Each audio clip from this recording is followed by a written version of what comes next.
inor badu zerbait esateko, aipatzeko, gehitzeko. Beraz, hau batez onartu eta bigarren puntua esakoa. Bigarren puntua, alkatetza dekretuen kontrola. Alkatetza dekretuen kontrolen inguruan inor zerbait esateko? Ez. Zer ez dagoenez, horrela egingo. Hirugarren puntua. Bialinen enpresak kudeaketa kontrafiko isunei buruzko alkatetza dekretuen kontrola. Badago zerbait esateko? Ez. Laugarren puntua. Onartzea, hala badagokio Deboko udaleko hirugarren kreditu aldaketa. Antolakuntza batzordeak 2024ko urriaren 21 egindako ohiko bileran, hirugarren kreditu aldaketaren aldeko irizpena eman zuen batzordeak, eta gaur hona dakarkigu berriro hemen baieztatu izateko. Aipatzen edo sartzen, kreditu aldaketa honetan sartzen diren partidak dira Luzaro Eskolako eraikinaren eraistena egiteko 277.407 euro, transmisio ekipua 11.780 euro, gureak oso berriak programako 4.300 euro, informatikako ekipo ordaintzeko 32.000 euro, jaiak 36.870 euro, jubilatuen etxearen dinamizaziorako 8.900 euro, ondartza eta maspekaren arteko barandiak hartzeko 11.280 euro, ondartzako isurketa zerbitzua ordaintzeko 9.500 euro, Ingekom sistema SBI kamarak Lasundikalean eta Iparkalean jartzeko 19.222 euro, eta eraikinen konponketa eta mantentzen lanak egiteko 22.000 euro. Guztira, 422.669 euro. Honen inguruan inorkoa du zerbait izateko? Bozketak esako gara. Orduan, Debako udaleko hirugarren kreditu aldaketaren aldeko bozkak. Hau batez, onartu erantzuna.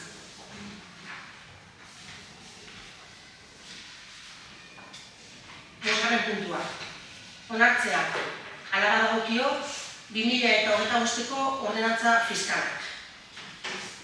Hau esatu genuen antolakuntza batzordetik, ordenantza fiskalen proposamena.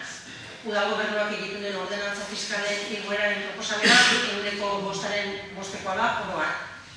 Eta zagorren inguruan berriz, 8,5%koa.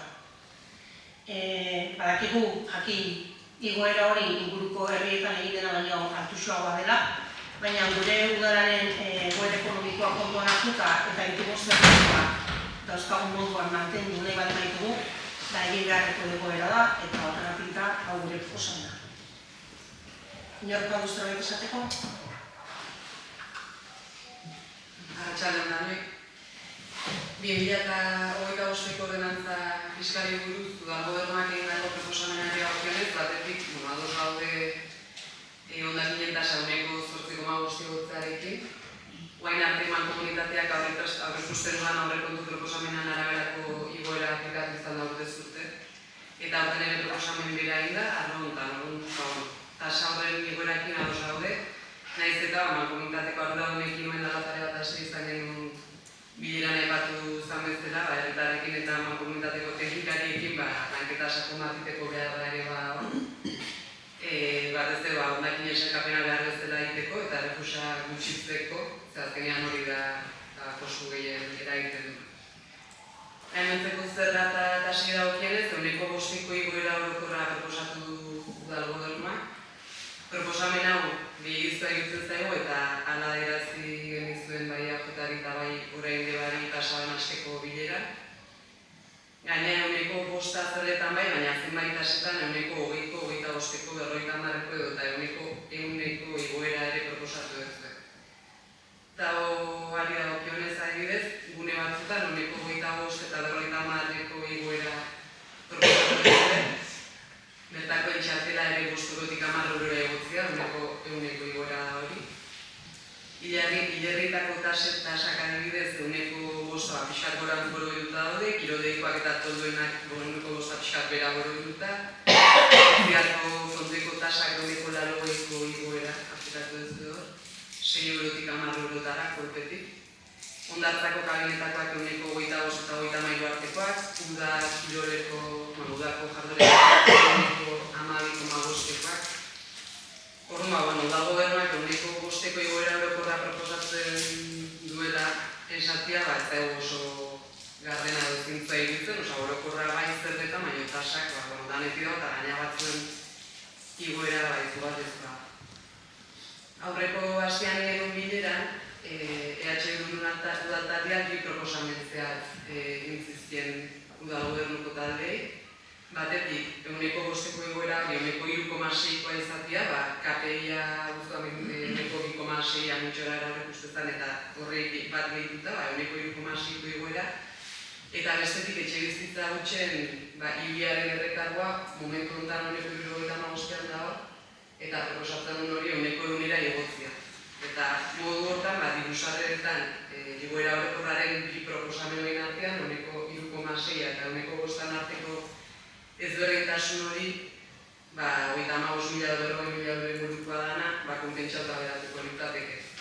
Eta egokiagoa iruditzen zaigu askoz etxe hutsak alokairura bultzatu ditzaken neurri bat ezartzea, herritar guztiei eragingo dien igoera nabarmen bat aplikatzea baina. Orduan, proposamen horiek ere ikusita gure bozka ezezkoa izango da. Zaneko zautzuk hartuko dituzke EH Bildu taldeak esan horaren inguruan. Batetik, tasen igoera ezinbesteko beharra da, gobernu taldearentzat. Alaberiko udalerritan esan duten bezala, badakigun arren igoera tasa azterrei dagokionean gaur egun eztabaidatzen ari garena, baino apur bat bajoa badela. Egia da, guk ere aztertu ditugula gure inguruko herrietan, sistematiko igoera aplikatuan, ordenantza fiskaletan, gure inguruan ditugun herriak eta gure herriaren antzekoak diren horietan. Eta 2,6tik, multiplikatuko dagoz. 1,5tik eguneko 4ko igoera horretan edo kokatzen dira ia gehienak. Guk berriz, eguneko 5ko igoera proposatzen dugu. Zergatik, Debako finantza errealitateak guztiz baldintzatzen duelako gure proposamena. Guk tasak nahi baino apur bat gehiago igo bat ditugu. Ez da gure nahia eguneko 5 igotzea. Guk ere nahiago genuke eguneko 2,6 igoko bagenu, edo mutriku bezala eguneko 1,5 igotzearekin nahikoa izango bagenu. Baina, hori ezinbestean egin beharrekoa da, udal kutxen egoera zein den ikusita, eta egoera honen proposamena udal kutxaren egoerarekin lotuta dago. Zentzu horretan, gure proposamenak azken urte hauetan, edo azken urteetan, eta honek ez du esan nahi, azken 4 urteetan bakarrik, azken urteetan udal markatu diren udal politiken ondorioa da. Eta hau adierazten egonean, esan bezala, ez diogu referentzia egiten agintaldi konkretu bati, zuen agintaldiari, baizik eta azken urte hauetan gertatutakoari, baina gainera ez dugu aztu behar baita ere, azken urteetan, personalean igoera itzela izan da kostuetan, eta hori ere ordaindu behar dagoena. Beste alde batetik, inflazioak udaloni eragin digu eta udaloni ere eragin dio. Nabarmen garestitu ditu inflazioak udalak eskaintzen dituen zerbitzu guztiak. Eta kontu ez da aurrekontua handitzea, eta aurrekontua handituz errentagarritasuna lortzea, eskaintzen ditugun zerbitzuen kalitatea mantendu eta bermatzea baizik. Udalaren egun egoerak gauzak beste modu bat ere egiteko aukera emango baligu, edo eta gaur hemen proposatzen duguna baino egoera baxuago aplikatzeko aukera izango bagenu, guk ere zalantzarik gabe egingo genuke. Baina gure proposamenak udal zerbitzuen etorkizuna bermatzeko hartutako erabaki arduratsu bati erantzuten dio. Eta kontua ez da etekina lortzea, daukagunari eustea eta horren kalitatea bermatzea baizik.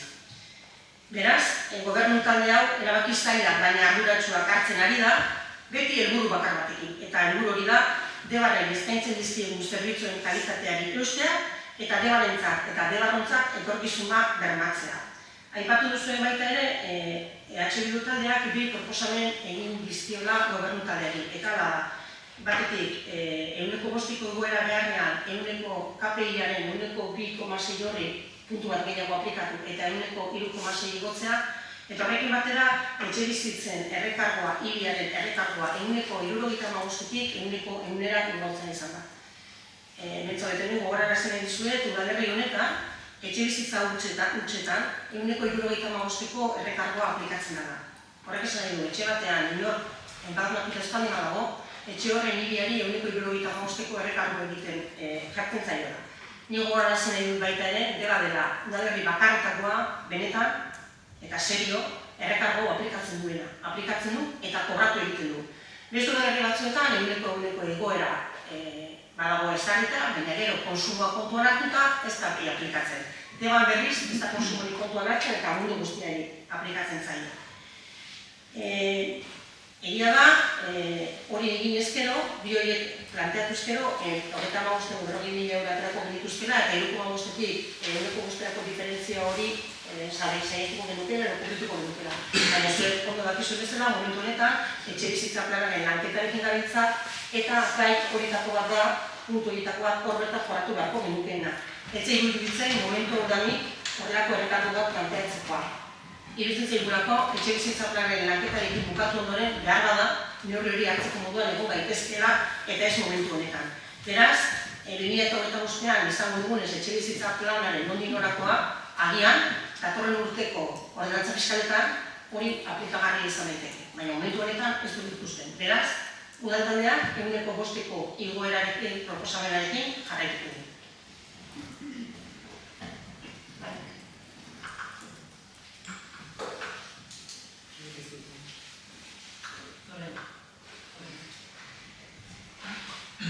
Ados gaude eta aurrepasteko bilean ere aipatu genuen, antxotean egoerazkena, azkeneko 5 urtetan ez da bate hona, eta kontuak ikia ez da bate berresa, debako dalian, nire garria. Egia da, zenbait urtetan izoztu izan dira, aurreko legatian adibidez pandemiako urtean, gainontzian ez, eta aurreko urte batzale bai, eta bai, guain dela operaz dana uste 2022an, 23ko ordenantzak adoseakoan, momentu hartan udal batza osatzen zuten 3 alderdiek adostu denula, gutxienez urtean eguneko bata ioko zala. Zenean batzan aiatzen momentuak, eta askoz ere hobia danontzat igoera hori progresua izatea, urtekoa baina.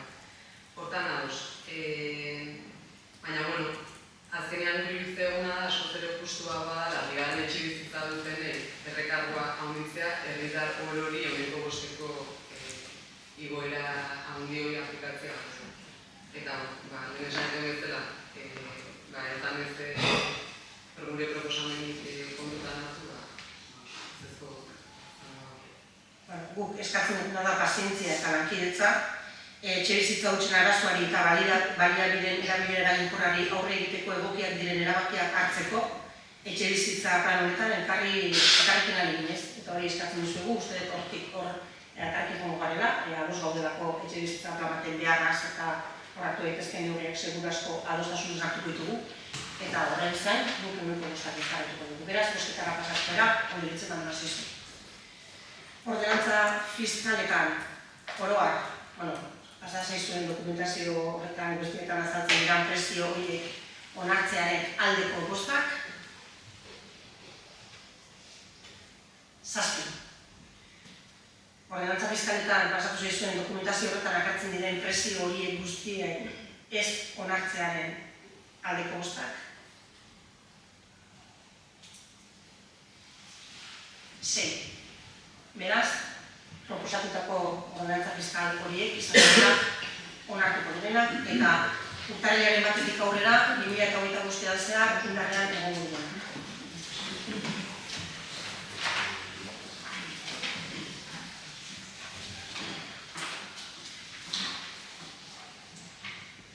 Seigarren puntua. Onartzea, hala dagokio, 2024ko enplegu planaren kudeaketa Elgoibar udalaren esku uzteko hitzarmena. Lanbidek enplegu eta tokiko garapena sustatzeko zerbitzuak, enplegua eta tokiko garapena sustatzeko diruz laguntzen dituen proiektuak esekutatzeko, Elgoibar, Sonaluze, Menaro, Deba eta Mutikuko udalen artean badugu hitzarmen bat sinatuta. Lanbidetikan etorri den diru kopurua 198.928,56 eurokoa da.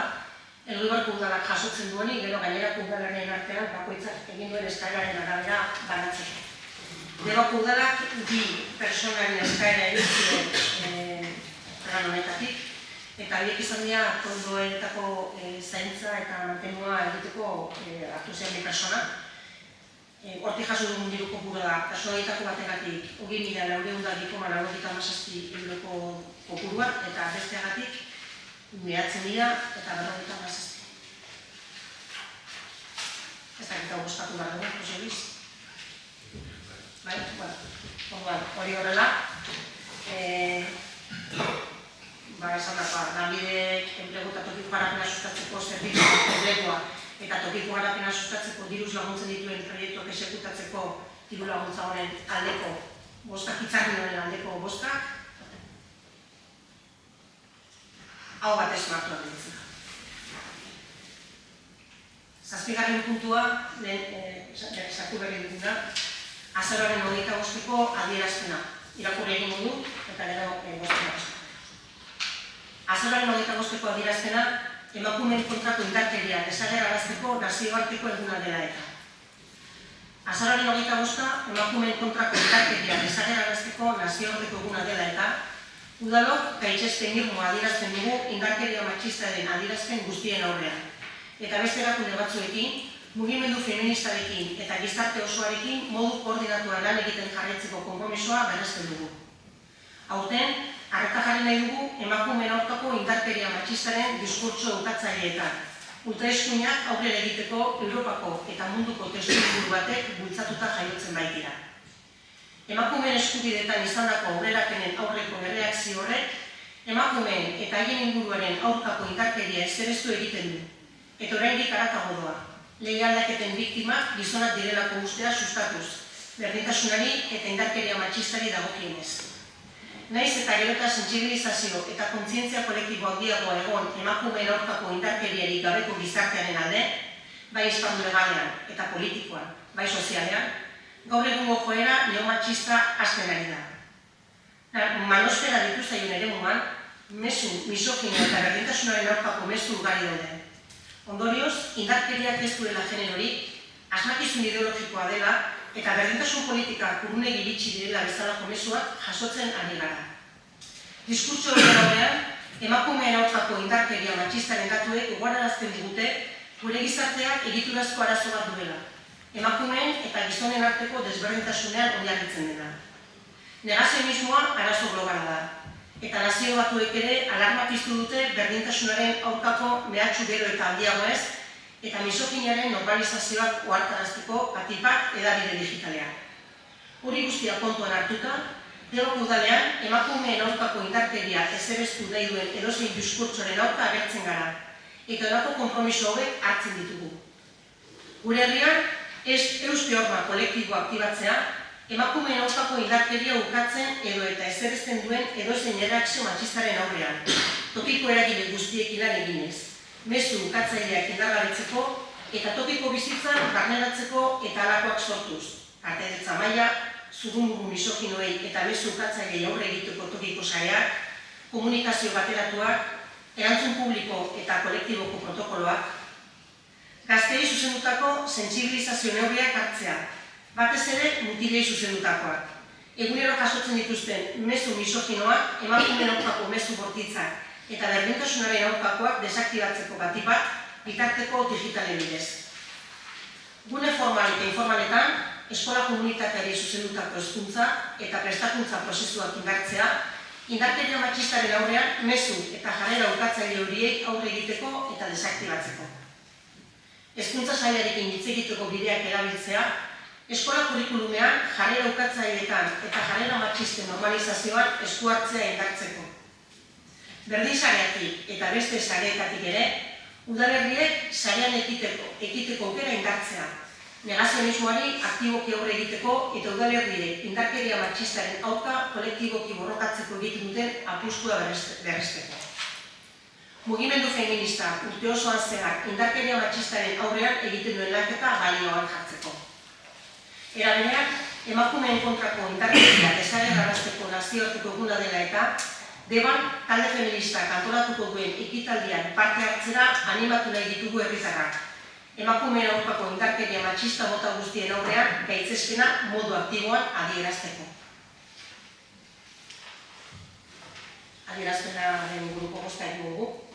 Beraz, azaroaren 25ko adierazpenaren aldeko bozka.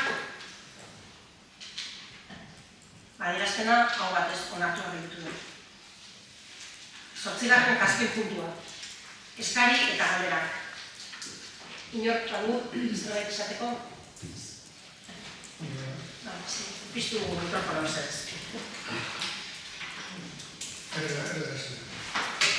Tras la polémica creada por la nueva lista de precios del bar de Arbil, quiero hacer unas aclaraciones relacionadas con este tema. Situación de Arbil. Con el inicio de la legislatura nos encontramos con el descarte de personas mayores en cuadro, con una presidenta, vicepresidenta y la secretaria. Tras haber terminado su ciclo, los colaboradores que habían venido ayudando hasta ese momento. Como primera medida, nos planteamos la necesidad de atraer nuevos colaboradores, fortaleciendo el equipo directivo, lo que se consiguió con la constitución de la nueva Junta Directiva con 12 miembros y la presentación en sociedad, ahora hace un año en el local del bar, siendo la primera reivindicación la apertura del mismo, tras permanecer cerrado durante varios años. En este tiempo se ha conseguido poner en marcha un amplio programa de actividades con clases de danza, talleres de corte y costura, charlas, excursiones de senderismo, visitas culturales, viajes al extranjero, etc. Esto ha hecho que el número de socios actual haya aumentado de forma considerable y que este sea de otro perfil, mayor de 60 años, con otras necesidades de socialización, y hemos hecho del hogar del jubilado un club social para mayores, pensando en hacer actividades intergeneracionales para todos. Las bases para la apertura del bar limitan el acceso a su arrendamiento a personas que no tengan el B2 y la lista de precios anterior está muy desfasada. Esto hace muy difícil encontrar un arrendatario, por lo que se ha hecho un proceso negociador entre este y la Junta de Arbil, supervisado desde servicios sociales, para hacer viable la apertura del bar. Se ha conseguido una nueva lista de precios aprobado por la Junta Directiva de Arbil y apoyada por el equipo de gobierno, con el objetivo anhelado de la apertura del bar y hacer así realidad esta aspiración de colectivo de mayores. Desde el equipo de gobierno municipal queremos mostrar nuestro más sincero reconocimiento por el trabajo que estáis haciendo por el desarrollo físico, el desarrollo cognitivo y sobre todo el desarrollo emocional de los mayores, haciendo frente a la soledad, uno de los principales problemas de este colectivo.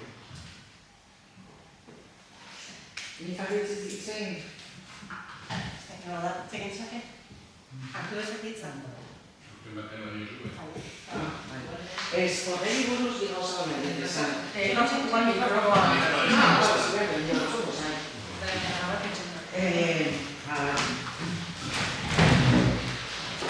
Ni badakit zuen taldeko bat itzegin zuen bestegunean gurekin batekin. Eta komentatu zion etzegoela udala jarri behar ditula presioak. Nik hemen dazkak 2019an Bildu zegoen gobernuan, eta aterazien ezkera foile batean. Esango dut, las cláusulas administrativas a la concesión del servicio de explotación del bar cafetería del centro de día y pliego de condiciones técnicas para la concesión de servicios de la explotación del bar cafetería del centro de día de bar. Punto 4. Obligaciones, precios. Hauda, 2019an publikatu zen. Los precios deberán ser propuestos por el adjudicatario y aprobados y publicados por el ayuntamiento, mediante la instrucción del correspondiente procedimiento. O sea, hemen ja jartzen zuen 2019an, taberna hartzen zuna egiten du proposamena, presioa dela, eta gero udala onartu edaz. Gero beste gauza bat ere esango dizuet. Neri buruz 2019ko pasatu zeten baitere audia kompletoak, administratiba batetik eta pliego teknikoa. Baina, pasatu zeten ere pliego de cláusulas administrativas particulares para la contratación del procedimiento abierto simplificado, abreviado de la explotación del bar cafetería. Hemen ez daude punto dara. Eta hemen, bai jartzen du, zango izu nuen, se ha fallado en gaztelanez. 15. Derechos y obligaciones. Momentu batean jartzen du, el ayuntamiento establecerá los precios máximos a aplicar. O sea, zuek publikatu zenuten 2019an ere, hemen en el simplificado jartzen du gauza bat, baina teknikoetan eta zean jartzen du beste bat. Eta hemen egin gana da proposamen bat gure aldetik, porque, batzen zuten dut, beste zentrotare bai juten dira da horretara. Nik baita bintzat Donosti, horretan horretan azkania sekularez jate beste presio bat egin, edo bat jubilatu azea. Orain, ikusi ditugu prezioak Donosti, adibidez Bidebieta La Paz, ez da zentroko kudeatu zer bat da, barrio bat nahiko lagiena. Han menua, 2022 zerren amaikago. Jende bila bat, klaro, janora sakate. Eta hemen, gertatzen da gauza da, multipazioa hartu dut, eta donen prezioak, kafea, 0,93, 2008an tabernan duztela gazuena, egontzan pila bat urte prezio egizazka, ez dira berritu. Zer gertatu zen azkeneko pandemia eta gero? Irene hartu zuen taberna, atzo ezagaldu, bere kontratu agitu zen nukleak 2008 batean 6 hilabete pisu muda osoa itxita. Zergatik, kongrezitzen jo nobeto, beste nubete lan erita beran egotea zekainera bakarrela batzen zioten atzalde zabaltzea. Eta prezio egin ezin da. Eta ezin desokun galdetzen, lehen egiten zan bezala, zuko iratu zera, basu prezioa. Zekainera gauk egunean egin behar da tike bai. Eta tike bai, eukitzeko tikea, prezio bat egin da bezikit da foioia.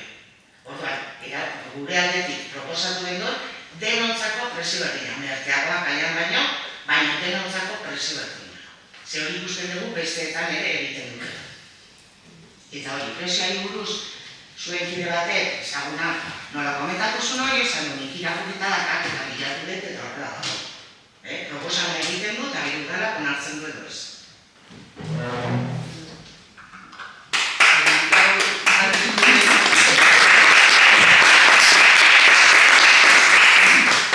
Tenemo galdera bat nahiko nizuke gure kide horrek nun esan duen hori, Lania zegoen eta gure kidea eta la persona bat zerbitzuen egin buruz askorakiena. baina ze eremutan, ze forotan esan du gure kide horrek prezioekin ez dagoela, dozen ikusten konfusio bat egon dela? Ez, udarak hipikre zirkula eta ez hartu nahi duena taberna nahi duena. Nire galdera da, gure kide horrek izaten dago. Ez, personalki. Ez badatik baina, ia gure kide horrek nun esan duen prezioekin ez dagoela, ze forotan esan duen. Esaten dizu, personalki beste bateri, gure kide bateri. Eta gozien bai, Baina guztetu konfusio bat egon dela. Erabakiak nun hartu gauza da eta oso aberasgarria gainea proposamen bat jasotzea udala eta beste gauza da gero erabaki horri ze forotan hartzen da. Ez dut uste da nikan prezioekin ados ez egotea baizik eta nuna hartzen dian erabakiak eta nun eztabaidatzen dian prezioiek ondoren esan ere. Ez prezioak begira, nik esango dizu gauza, baina egin nuen, inok hartu baino lehenago, maiatzen baino lehenago, hiru eta baino nahi ez hartutekan prezio. Zerro esaten nahi. Izende, loreak eta lore. Egin nuen, horien prezioa media bat. Ateratzen zen nahi beste media, bai. Eta hortik esan nuen nire burua. Eguneko kendu edo bost, 7, 10 erabiltzen da. Eta gaina horiek, maiatzean publikatu ziren zentzako nik hemengo teknikariari baina nik ez dira nuen nire Excel.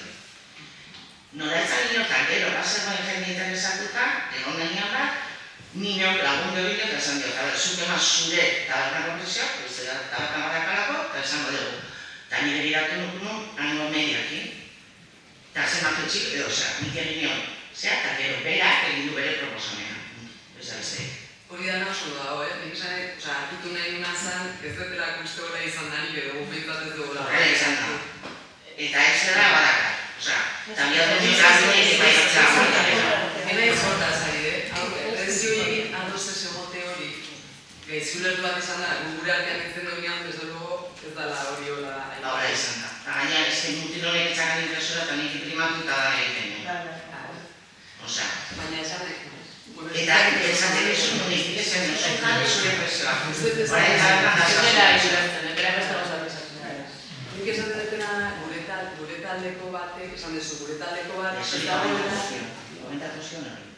Baina esan egin horre ondala konfusioa egiten zaigula. Ze gure artean, ez da prezio horrekin ez dagoela ados. Da prezioiek nun erabakitzen dira. Horrekin, prozedurarekin ez da egon ados, ez prezioan kopurua. Prozedura da emejatzen zuen, abera prozedura. Nire proposatu du, nik egin nion, eskatu nuen behar. Berak esaten da, mama ez dala nola egin da zuek zelan egin duzuen edo espezketa, berak esaten duzuen da Itziarrek, aipatu duzu bere taldeko bat ez zegoela ados prezioekin, eta Itziarrek esan da hori da. Ez zegoela prezioekin, ez esan zion, udara jarri bertitura bat. Hori da, aipatu duzu, hasi zera esaten, zuen taldeko bat ez dagoa. Bai, komentatu zion, udalak, udalak proposatu behar ditula. Ez proposatu, erabaki. Proposatu edo zeinek proposatu ditzake, eta zuen kasuan udalak esan dut, eta gainera, eskezkunikeko zazuen. Pliegoetan, esaten dizut, hemen, mukiztuta da baina, jartzen du, el ayuntamiento establecerá los precios. Establecerá, eta bestian jartzen du, propondrá el adjudicatario. Por eso, el adjudicatario propone, o en nuestro caso, el adjudicatario que proposatu du, pero establece el ayuntamiento. Azkenean da el adjudicatario que propone. Ala ere, kontrata fiskalak pasatu ditugu, eta horretuta. Baina nina non hori ageriko. Bale, nina eta ditu, gure taldekidea ez dagoela prezio horiekin desados. Eta hau desados, erabakiak hartzeko gunea benetan zein izan. Eta kartzen ikusirik, ez proposamena egin pertsona edo taldearekin, baizik, prozedurarekin, hori nahi nuna argitu. Prozedura, hemen eskatu zunean. Ez, baina hemen ez eskola udalearen Bueno, nik esango duke gaia batzordean, izate zentuko batzordean egin izan, eta zuen taldeko bat oso kontrarioa azaldu izan, zeren da presionekin, batzordean azaldu izan. Batzordean oso kontra azaldu izan, zuen taldeko bat, eta gero batzordetik kanpo ere, itzegin dugu gaitekin, hanu bai. Hori da duzunatu? Ez dakit oso molertuan. Esan egin duna, adierazten egin duna zen, ez dara prezio kopuruen zea, baizik eta esan nahi ezkio, iruditu laik egin egizua baino. Prozedura, eta berak ondo bezala, pliegotan, hori gauza bada, el adjudicatario propone y el ayuntamiento establece. Hor, ez berrentasuna hori dara, eta benetan ez tabaidatzeko foroa dala udal foro bat. Proposamena egin dezake, ez dakit ez edo zeinek, baina, esan nahi. Uste, Batzordean egin izan, kontrara azaldu izan zuetako bat, eta gero ez un parte hartu, bosketan. Ez abstentzio, ez un parte hartu. Horrela izan zen. Izkenean paso. bueno, gauzak argi beditu dialakoa, alde guztietzat. Alere, ohartxo bat, presioak, jubilatuta barreneko presioak, urtarriaren batetik aurrera jarriko dira indarrean. Horretik zabaltzen bada, orain arte dauden presioekin zabaldu behar da. Ezin da zabaldu. Hori da, legeak markatzen duena eta ezin da... Eta hartzen dute, 3,76 euro zuzenei emango diozu. Baina, horrek ez daukat diskusio ditzen, udal zerbitzua da, eta, hori beste aukera bada, urtarriaren hasiera arte zabaltzea. Ezin dalako beste presio batzuetan zabaldu. Legeak ala zaude berritu gabe, esan dizu, 2000 eta ados nago, baina, hau nahi dut hemen argi beditzen. Bai. Presio horiek, orain daudenak, mantendu behar dira, ez da ezin direla aldatu da. Hemen, hitz egiten dugu gauza desberdin, batetik tasak eta bestetik presioak. Tasak mantendu behar dira urte guztiak, eta horiek ezin dira aldatu. Presioak aldatu daitezke nahi adina aldiz, baina prozedura bat jarraitu behar da. Presioak aldatu alizateko, batzordera eraman behar da, batzordeak onartu behar ditu, plenora ekarri behar da, eta gero boletinean publikatu behar da, eta horiek inok espaldin badu inolako alegaziorik jartzen, finko, izango horiek zerak. Eta horrek prozedura bat eskatzen du, eta gauden momentuan, ez du ematen denborarik, orain dauden presio horiek aldatzeko urriaren bukaera gaudelako. Orduan, horregatik mantendu behar dela, orain dauden presio horiek urte guztian zehar. Urtarriaren batetik aurrera presio berriak ezarrian izango dira jubilatuen eta aldarrak. Eta hau argi behitzen nahiko duke, arazorik egon ez da. Beraz, honekin urriko osoko bilkurari bukaera emango diogu, beste zer ezpala guretzat. Azaroko azken ostegunean elkartuko gera berriz, hurrengo osoko bilkurarako. Eskerrik asko guztioi eta